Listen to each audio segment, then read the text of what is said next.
അങ്ങനെ വരവ് മൂവി പോയി കണ്ടു. വരവ് കാണാനുള്ള മെയിൻ ഫാക്ടർ ജോജു ജോർജ് ആണ്.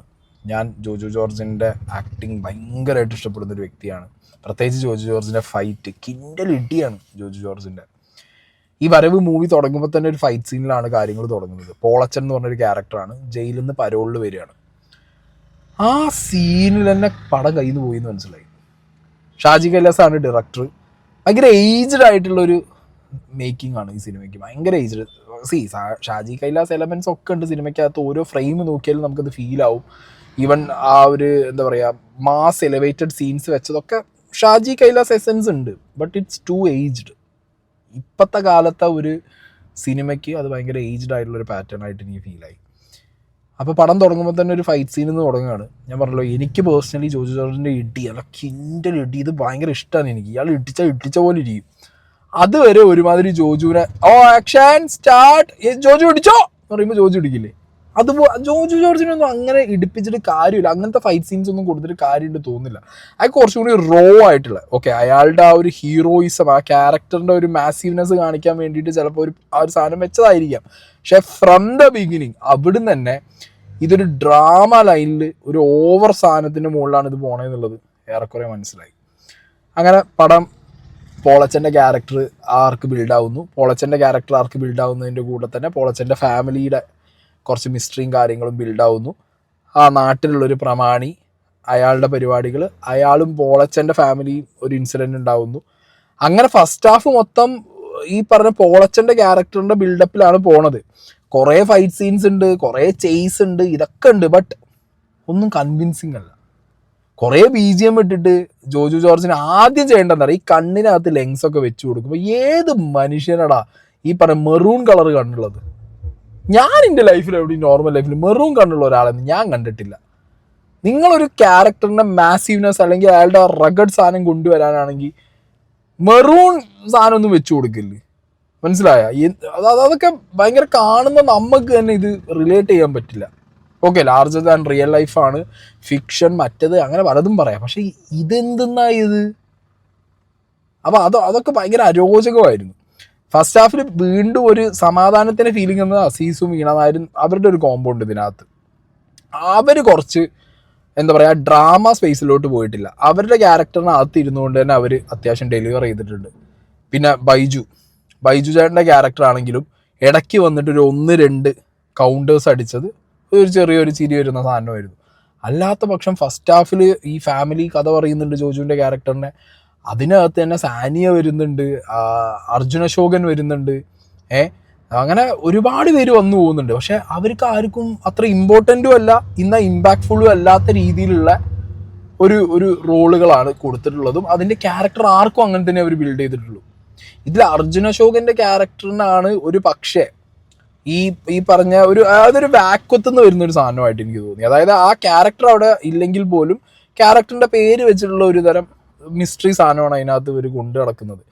പക്ഷേ ഇതിനകത്ത് നമുക്ക് ആ മിസ്റ്ററിയും ഫീൽ ആവില്ല. കാരണം പ്രഡിക്റ്റബിൾ ആയിട്ടുള്ളൊരു സ്റ്റോറി ലൈനാണ്, വെരി പ്രഡിക്റ്റബിൾ സ്റ്റോറി ലൈൻ.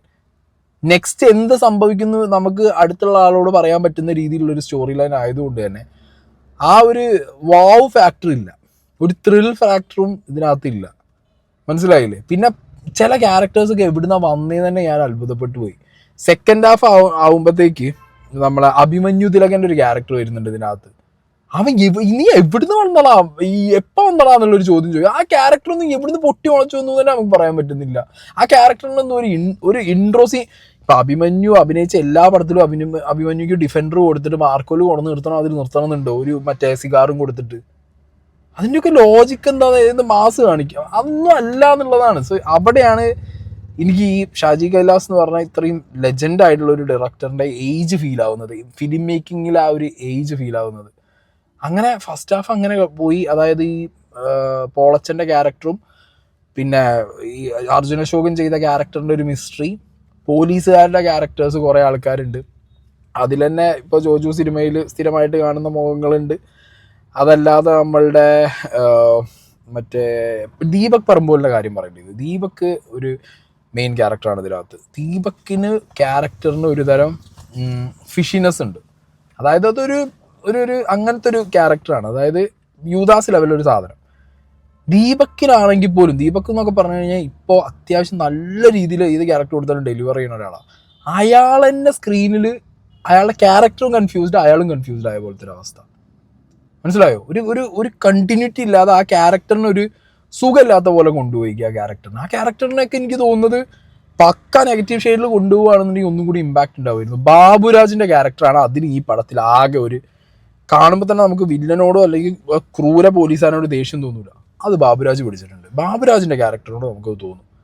അങ്ങനെ 1-2 ക്യാരക്ടറിനൊക്കെ നല്ല ആർക്ക്. എന്നാൽ ആ ക്യാരക്ടേഴ്സൊക്കെ ഇതിൽ ഇമ്പോർട്ടൻ്റ് ആണോ എന്ന് ചോദിച്ചു കഴിഞ്ഞാൽ അത്ര ഇമ്പോർട്ടൻസ് ഇല്ല. എന്നാൽ ഇമ്പോർട്ടൻ്റ് ആയ കുറേ ക്യാരക്ടർ ആർക്ക് വന്നു പോകേണ്ട ആൾക്കാരുണ്ട്, അവർക്കൊന്നും ഒരു കണ്ടിന്യൂറ്റി ഇല്ല. അങ്ങനെ കൊണ്ടുപോയിരിക്കുക അത് ഭയങ്കര നമുക്ക് നമ്മളെ തല വെട്ടിപ്പൊളി. ഒന്നാമത് ഇതിൻ്റെ ബീജിയും മാസ് കാണിക്കാൻ വേണ്ടി ജോജുവിനെ കൊണ്ടുവന്ന് ഇവർ കാണിച്ചു കൂട്ടാൻ വേണ്ടി ഷാജി കൈലാസ് ചെയ്ത സാം സിയസ് ആണ് ഇതിൻ്റെ ബാക്ക്ഗ്രൗണ്ട് സ്കോർ. സംഗതി രസമുണ്ടെങ്കിലും ആ സീനകത്തൊന്നുമില്ല, ഇതിൻ്റെ റൈറ്റിങ്ങിലൊന്നുമില്ല. വെരി പ്രെഡിക്റ്റബിൾ, വെരി എന്താ പറയുക, കുറേയൊക്കെ അവിടെ ഇവിടെയൊക്കെ കണ്ട് അങ്ങനത്തെ ഒക്കെ ഒരു സാധനം. ആ സാധനത്തിനകത്ത് ഇനി എത്ര മാസ് ബീജിയം വെച്ചാലോ ജോജുവിനെ ഇനി എത്ര മാസമാക്കാൻ നോക്കിയിട്ടോ നോ യൂസ്. എന്ത് കാര്യം? അങ്ങനെ ഒരു ഫസ്റ്റ് ഹാഫും പിന്നെ സെക്കൻഡ് ഹാഫിൽ ഞാൻ ഈ പറഞ്ഞ പോലെ വൻ ബിൽഡപ്പാണ് മുരളി ഗോപിൻ്റെ ക്യാരക്ടർ, വില്ലൻ ക്യാരക്ടർ. ആ അഭിമന്യു എവിടുന്ന് വന്നു എന്നുള്ളത് ഈ പറഞ്ഞ പോലെ സെക്കൻഡ് ഹാഫിൽ മനസ്സിലായതുമില്ല. എന്നിട്ട് ഇത്രയും ബിൽഡപ്പിൽ കൊണ്ടുവന്ന് ഭയങ്കര ബ്ലഡ് ഷെഡ്, മറ്റേ അത് ഇത് കൊലപാതകമൊക്കെ നടക്കുന്നുണ്ട് സെക്കൻഡ് ഹാഫ്. ഇതൊക്കെ ചെയ്തിട്ട് ലാസ്റ്റ് ഒരുമാതിരി കോമാളി പോലെ തീർത്ത് കളഞ്ഞു. ക്ലൈമാക്സ് എന്നൊക്കെ പറഞ്ഞു കഴിഞ്ഞാൽ ഓൾറെഡി ഈ പടം പോയൊരു ശോകാവസ്ഥ അറിയാം. ക്ലൈമാക്സ് എത്തിയപ്പോഴത്തേക്ക് ഓക്കെ ബൈ, ഇനി എങ്ങനെയെങ്കിലും ഇറങ്ങിപ്പോയാൽ മതി എന്നുള്ള അവസ്ഥയിലാണ് ഞാൻ പോയത്. അത്ര എക്സ്പെക്ട് ചെയ്തിട്ടുള്ളൂ, അതേ കിട്ടിയിട്ടുള്ളൂ. അങ്ങനെ ഒരു ക്ലൈമാക്സ് പോയാണ് നിർത്തി. പിന്നെ ഇതിനകത്ത് നിന്ന് ഇപ്പോൾ അടുത്ത് കുറേ പടങ്ങളിലായിട്ട് കാണുന്ന വേറൊരു സാധനമുണ്ട്. ഓക്കെ, ലോജിക്കോ സാധനങ്ങളോ കോമൺ സെൻസ് ഒക്കെ നമ്മൾ മാറ്റി വെച്ചു. ഇനി ഇത് സിനിമയാണ്, അത് റിയാലിറ്റി അല്ല എന്നൊക്കെ, അതൊക്കെ okay, it is there. But still പോലീസുകാർ എന്ന് പറഞ്ഞാൽ പറ്റ കോമാളികളാണോ? ഇനി മനസ്സിലാവണില്ല. കാരണം ചില സീനിലെ ചില സാധനങ്ങളൊക്കെ ഉണ്ട്. CCTV ക്യാമറ ഓഫ് ആക്കുന്നു, പിന്നെ CCTV ക്യാമറ ഓൺ ആക്കുന്നു. ഇപ്പം അതൊക്കെ എങ്ങനെ നടക്കൂടി? എന്തായാലും ഈ ടൈം ലൈനിലാണ് പടം നടക്കുന്നത്. കാരണം ഡിഫൻഡറൊക്കെ ഉണ്ട് ഇതിനകത്ത്. ഇപ്പം 2024, 25, 26 ഈ കഥ പോണത്. ആ കാലഘട്ടത്തിലും എന്ത് പറയാൻ. അപ്പം അങ്ങനത്തെ കുറേ ഐറ്റങ്ങൾ ഒരു സൈഡിൽ വേറെ പോയിക്കൊണ്ടിരിക്കുന്നുണ്ട്. പിന്നെ സുകന്യയുടെ ഒരു ക്യാരക്ടറുണ്ട്, ഇവരുടെ ചേച്ചി, അർജുന അശോകൻ്റെയും ജോജു ജോർജിൻ്റെയൊക്കെ. ജോജു ജോർജിൻ്റെ ചേച്ചിയായിട്ട് സുകന്യനെ കണ്ടാൽ തോന്നണ്ടേ? അത് അതിലേറെ കോമഡി. സുകന്യനെ കണ്ടാൽ ജോജു ജോർജിൻ്റെ ചേച്ചിയാന്നേ തോന്നുന്നില്ല. പെയറായിട്ട് വേണമെങ്കിൽ കൊണ്ടുപോയി നിർത്താം, അങ്ങനത്തെ അവസ്ഥ. എന്നിട്ട് സുകന്യൻ്റെ വക കുറേ ഇമോഷണൽ സീനുകൾ, ലോക കോമഡി, കണ്ടിട്ട് ചിരി വരികയാണ് എനിക്കുണ്ടായത്. ഇതിലാ കുട്ടി, ഈ ആസീസിൻ്റെയും വീണ നായരുടെയും മകളായിട്ട് കണ്ണ് കാണാത്തൊരു കുട്ടി, ചെറിയ മോൾ അഭിനയിച്ചിട്ടുണ്ട്. ആ മോളും അഭിമന്യു തമ്മിലൊരു സീനുണ്ട് സെക്കൻഡ് ഹാഫിൽ. അതിൽ ആ കുട്ടി ഇട്ട എക്സ്പ്രഷനും അഭിനയവും ഉണ്ടല്ലോ, അത് വെറുത്താണ്. അത് കിടനട ആ കുട്ടി ചെയ്തിടയത്. ബാക്കിയുള്ളവരുടെയൊക്കെ ഓവർ ആക്ടിങ്ങിനിടയിൽ ഇതൊരു സമാധാനമായിരുന്നു.